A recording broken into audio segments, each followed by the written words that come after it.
Bonsoir Rudy. Bonsoir Julien. On démarre avec l'OM qui va jouer demain un match de Coupe de la Ligue. Les Marseillais qui reçoivent Toulouse pour les huitièmes de finale de cette Coupe de la Ligue. Par chance, cela se joue au Vélodrome. Mais attention, les Toulousains ne sont jamais faciles à manœuvrer. José Anigo va donc devoir compter sur son arrière-garde particulièrement fébrile en ce moment. Mais ce qui est bien, c'est que parmi eux, on retrouve Nicolas Nkoulou, qui n'est plus que l'ombre du joueur qu'il était la saison passée, mais il en est conscient. D'ailleurs, il ne compte pas partir cet hiver pour Naples ou quelconque autre destination, et pour cause, ce n'est pas le style de la maison. Écoutez-le. Je suis pas content de ce que je montre à présent et je pourrais pas partir dans ces conditions-là. Je dois beaucoup à ce club qui m'a en quelque sorte révélé, et du coup il m'est important de redresser la barre, de remettre les pendules à l'heure avant d'envisager un quelconque départ. Je traverse une période vraiment difficile. Mais écoutez, ça fait partie de la carrière d'un joueur. On ne sera pas tous les jours brillant, on ne sera pas top tous les jours. Le plus important, c'est de bien repartir. Voilà, c'est bien ça, Julien, quand un joueur reconnaît qu'il n'est pas à son meilleur niveau. Ouais. On sait, Nicolas Nkoulou qui était très très bon la saison dernière. Ça serait bien que d'autres joueurs aussi admettent qu'ils ne remplissent pas leur mission. Oui, ce serait pas mal. Et Nicolas Nkoulou, alors on parle de Naples, on parle du Bayern Munich. On parle de Naples, on a parlé du Bayern de Munich. Ce qui est sûr, c'est qu'il sera là à la rentrée. En tout cas, c'est ce qu'il a dit. Bon, attention, on le sait, tout va très vite dans le football, etc. Les agents, les machins, les trucs. Lui, il vient de le dire, il a dit cet après-midi en conférence de presse, il sera là la saison, enfin la deuxième partie de saison avec l'OM, et c'est plutôt une bonne nouvelle. Demain, il y aura donc bien sûr cette belle affiche entre l'OM et Toulouse, mais il y aura aussi certainement du spectacle entre Rennes et Bordeaux, entre le Paris Saint-Germain et Saint-Etienne, ou encore Lyon et Reims. Une soirée Coupe de la Ligue que nous vivrons ensemble, bien sûr, mon cher. Et oui, il me semble d'ailleurs que Saint-Etienne a éliminé Paris la semaine dernière. C'était de la Coupe de la Ligue ou Coupe de France? De France, mais... Coupe de France, oui. Ouais, c'est bien ce qui me semble.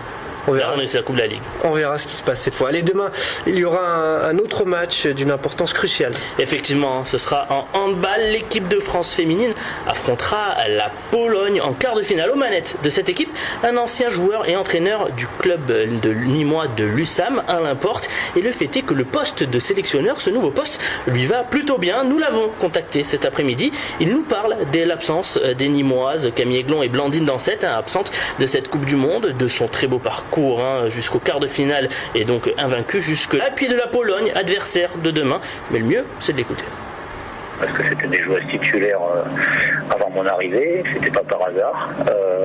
Elles m'ont manqué parce que j'ai fait appel à leur place, parfois des jeunes joueuses un peu inexpérimentées. Mais bon voilà, on a construit l'équipe sans elles maintenant, et aujourd'hui on essaie de pas trop penser aux absences.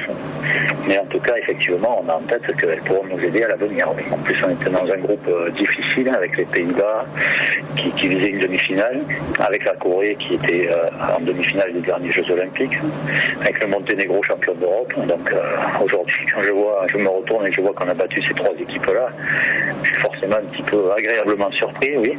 Et non, je ne pouvais pas promettre ça avant de partir, c'était évident. Écoutez, on a attendu de savoir quel serait notre adversaire. Elles ont battu la Roumanie, qui est une grosse équipe aussi. Et on a fait pas mal de vidéos avec mon staff, surtout. Et puis j'ai montré l'essentiel aux filles. Et puis un entraînement cet après-midi bien ciblé sur notre adversaire. Parce qu'on a peu de temps pour préparer un adversaire spécifique, puisqu'on joue tous les 2 jours. Et voilà, on va essayer d'arriver avec quelques surprises, parce que nous aussi on a été beaucoup étudiés en vidéo. Et on va essayer de les surprendre un petit peu, mais de toute façon on sait qu'il faudra faire un grand match avec beaucoup de combativité. Et oui, ça vaut quoi la Pologne, Rudy? Vous qui êtes un spécialiste du handball féminin. C'est pas mauvais non plus, puisque la Pologne, si je dis pas de bêtises, n'ont pas perdu de match depuis le début de cette Coupe du Monde, comme la France d'ailleurs. C'est une très bonne équipe, très solide, donc il va falloir qu'ils se méfient à l'emporter ces filles dès demain. Mais bon, on a confiance en eux. Et puis quand j'en parlais tout à l'heure avec lui, l'objectif c'est bien entendu la finale, même s'il sait que c'est le petit poussé de ce dernier carré, mais il pourrait le faire à l'emporte. On reste dans le monde du handball, et le MHB jouait un match de Coupe de France ce soir. Un match de Coupe de France, un match de 16e de Coupe de France, et le MHB n'a pas eu à forcer son talent ce soir, puisqu'il s'est imposé face à Grenoble 20-34 en faveur des Montpelliérains. Ça passe donc, là c'était le premier tour pour les Montpelliérains, qui passent donc pour les 8e de finale. Et ces Montpelliérains qui joueront l'un des chocs de l'année ce samedi, le derby face à Nîmes, nous vous en parlons depuis une semaine, un match toujours particulier. Et pour préparer ce match, les joueurs se sont lancés des défis tout au long de la semaine. Aujourd'hui, c'est à qui sera le plus rapide. C'est toujours aussi fantastique à regarder. Je vous laisse le découvrir.